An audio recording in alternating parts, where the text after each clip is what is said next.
Hi food lovers, welcome to Satya food club. ఈరోజు ఎండు చేపలు ఇంకా గుడ్లతో చాలా టేస్టీగా ఉండే కర్రీని చేసి చూపిస్తున్నాను. అది ఎలాగో తెలియాలంటే ఈ వీడియోని మొత్తం స్కిప్ చేయకుండా చూసేయండి. అలాగే మన ఛానల్ని ఫస్ట్ టైం చూస్తున్న వాళ్ళంటే వెంటనే సబ్స్క్రైబ్ బటన్ క్లిక్ చేసి బెల్ ఐకాన్ క్లిక్ చేయండి. నోటిఫికేషన్స్లో ఆల్ని క్లిక్ చేయండి. దానివల్ల నేను చూపించే ప్రతి రెసిపీ మీరు మిస్ అవ్వకుండా చూడొచ్చు. ప్లీజ్ సబ్స్క్రైబ్ చేసుకుని సపోర్ట్ చేయండి. ఓకే, ఇంకా ప్రాసెస్ చూసేద్దాం. ముందుగా స్టవ్ ఆన్ చేసి ఒక ప్యాన్ పెట్టుకోండి. ఈ ప్యాన్లోకి ఎండు చేపలు వేసేసి అలా ఇలా తిప్పుతూ రెండు వైపులా కాల్చుకోవాలి. అప్పుడే మనకి ఈ చేపల పైన ఉన్న స్కిన్ అనేది ఈజీగా రిమూవ్ చేసుకోవచ్చు. చూడండి, ఈ విధంగా ఒక 2 నుంచి 3 నిమిషాలు ఫ్రై చేసుకుంటే సరిపోతుంది. చూడండి, ఈ విధంగా ఫ్రై అయిన తర్వాత ఇప్పుడు ఒక ప్లేట్లోకి తీసేసుకోండి. ఇప్పుడు ఇదే ప్యాన్లోకి కొద్దిగా వాటర్ వేసుకోండి. ఈ వాటర్ని బాగా బాయిల్ అవ్వనివ్వాలి. చూడండి, ఈ విధంగా బాగా బాయిల్ అవుతున్నప్పుడు స్టవ్ ఆఫ్ చేసేసి మనం ముందుగా ఫ్రై చేసుకున్న ఎండు చేపలు ఉన్నాయి కదా, అవి వేసేసి ఒక 5 నిమిషాలు అలాగే వదిలేస్తే పైన స్కిన్ అంతా కూడా నీట్గా వచ్చేస్తుంది అనమాట.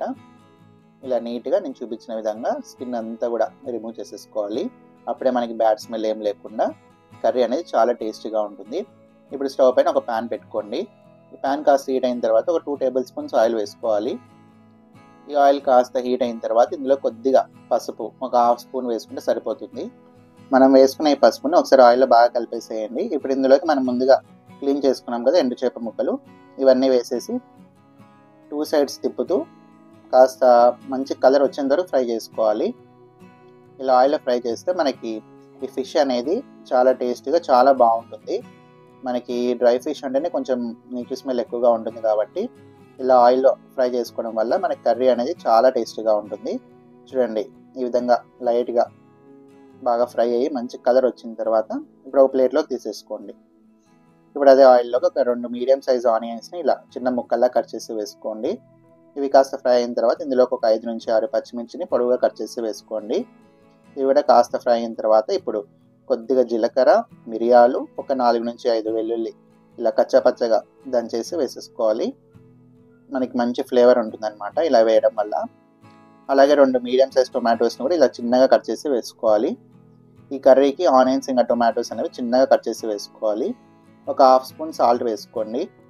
సాల్ట్ కాస్త తక్కువగానే వేసుకోండి, ఎందుకంటే ఈ డ్రై ఫిష్లో సాల్ట్ ఉంటుంది కాబట్టి చూసి వేసుకోండి. ఇలా టొమాటోస్ని కాస్త సాఫ్ట్ అయ్యేంత వరకు ఫ్రై చేసుకుంటే సరిపోతుంది.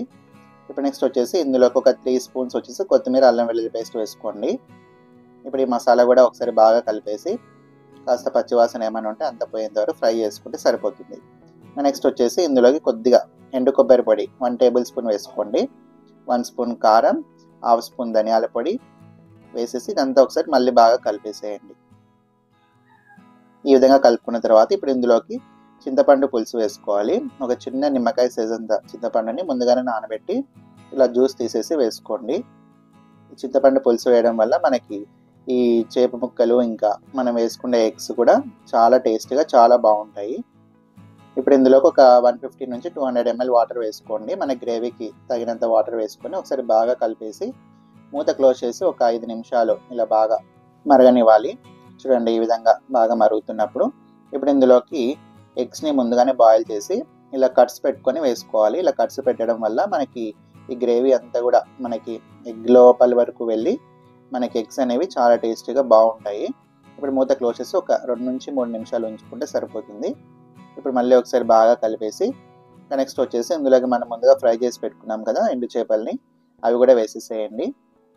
నెమ్మదిగా వేసేసి ఎక్కువగా కదపకండి. వేసేసి ఇలా లైట్గా కాస్త మనకి ఆ గ్రేవీలోకి మునిగితే సరిపోతుంది. ఇప్పుడు మూత క్లోజ్ చేసి ఒక 5 నిమిషాలు లో ఫ్లేమ్లోనే ఉంచుకుంటే సరిపోతుంది. ఇంకా ఫైనల్గా కొద్దిగా కొత్తిమీర వేసి స్టవ్ ఆఫ్ చేసేసుకోండి. అంతే, చాలా టేస్టీగా ఉండే ఎండు చేపలు ఎగ్స్ కర్రీ రెడీ. చూసారు కదా, చాలా సింపుల్గా చాలా ఫాస్ట్గా చేసేసేయచ్చు. ఈ కర్రీ అనేది మనకి వైట్ రైస్లో అయినా జొన్న రొట్టెలో అయినా చాలా టేస్టీగా ఉంటుంది.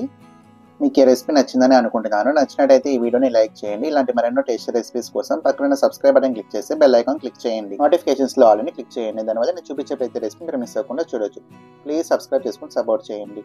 అలాగే ఈ వీడియోని మీ ఫ్రెండ్స్ అండ్ రిలేటివ్స్ కూడా షేర్ చేయండి. ఇంకా మీకు ఏ రెసిపీస్ కావాలి కూడా తప్పకుండా కామెంట్ చేయండి. Thanks for watching.